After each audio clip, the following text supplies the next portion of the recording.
Olá, bom dia, boa tarde. Mais um dia, mais um vídeo. Hoje a gente vai, obviamente, repercutir o que aconteceu no final de semana da Emirates Cup, que foram dois dias muito diferentes. No jogo contra o Benfica, onde nosso time até era um pouco mais alternativo, a gente jogou muito bem. E apesar de ter cometido erros defensivos e tal, conseguimos uma vitória bastante confortável. Foi uma atuação muito boa. E no domingo, com o time um pouquinho mais completo, tivemos uma atuação miserável. Perdemos para o Sevilha jogando muito mal, que me preocupa mais do que o resultado em si. O título da partida do campeonatinho de pré-temporada não importa. O que importa é ver a evolução. E algumas coisas me alegraram no sábado e me preocuparam no domingo. Primeiramente, óbvio, que os grandes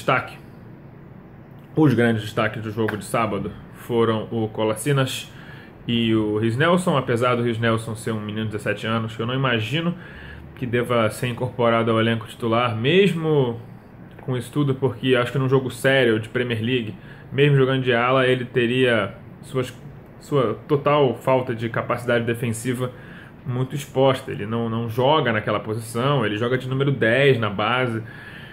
Apesar dele ser muito promissor, eu acho que ele não vai ser subido, que palavra fantástica, para o time de cima para poder jogar ali de reserva do Bellerin. Por outro lado, o Kolasinac mostrou porque que ele é uma contratação muito interessante para o Arsenal. Ele é muito forte e ele é muito eficiente no ataque, porque ele não precisa driblar as pessoas, ele precisa sair dividindo com elas até chegar no gol. E ele compõe muito bem, você vê que ele é um cara que vai bem no alto, intercepta bem.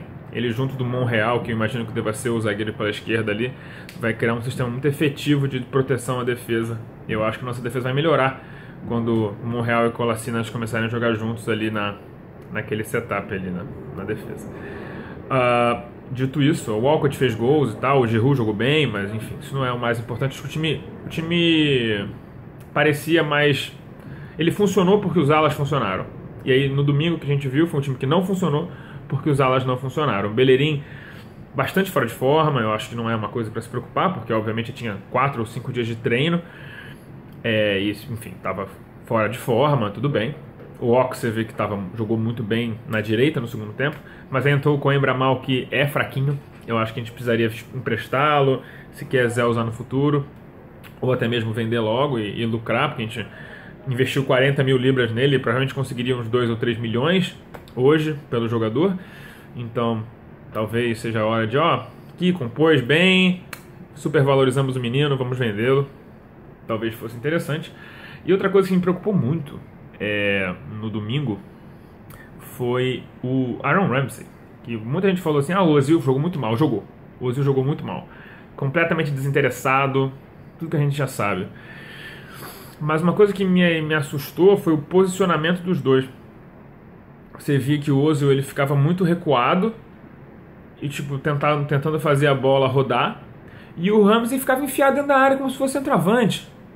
E isso é um padrão. É por isso que o 4-2-3-1 no Arsenal não funciona com o Ramsey em campo, porque ele se projeta como centroavante. E cara, você não faz isso por 2, 3 anos seguidos e não sai do time sem que o técnico concorde com isso. Então, provavelmente isso é uma instrução do Wenger. E mesmo com o Lacazette dentro da área, ainda pior, com o Lacazette e com o Welbeck dentro da área. Então ficou tipo, um batia a cabeça com o outro, nada se produzia, o Ozil ficava recuado e ficava um buraco na criatividade do time.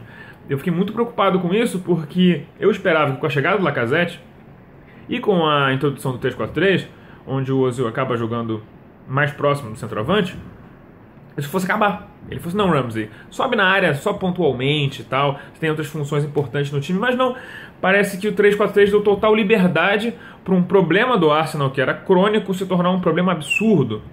E isso está me preocupando, porque quando o Xhaka está em campo isso melhora um pouco, mas a gente fica muito vulnerável no contra-ataque, e eu acho que a nossa efetividade na hora de rodar e envolver o adversário cai muito, porque o time fica com um a menos no meio campo, né? E aí, nessa situação, se os alas não jogam muito bem, acabou o jogo. Tanto que quem criou chance no time foi o Ox, majoritariamente no segundo tempo, criou a maioria das chances do time. E o Xhaka criou uma chance pro Ozil que ele perdeu de uma maneira ridícula.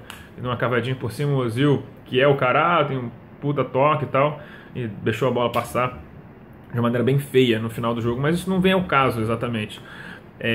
A questão é mais macro do que isso.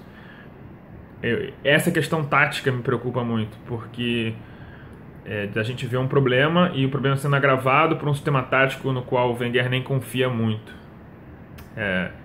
Cenas dos próximos episódios, vamos esperar. Semana que vem tem a Community Shield, a gente vai poder ter uma noção melhor do que se o Ramsey estava mais solto só porque era jogo de pré-temporada, ninguém se importa, ou ele vai continuar com essa mania horrível, estimulada pelo técnico, de absolutamente estragar o nosso formato e pegar o nosso jogador mais criativo, que pode ter mil defeitos, preguiçoso, tal, concordo com muitos deles, mas se o cara é criativo, ele tem que ficar mais perto do gol, não longe do gol, não é verdade?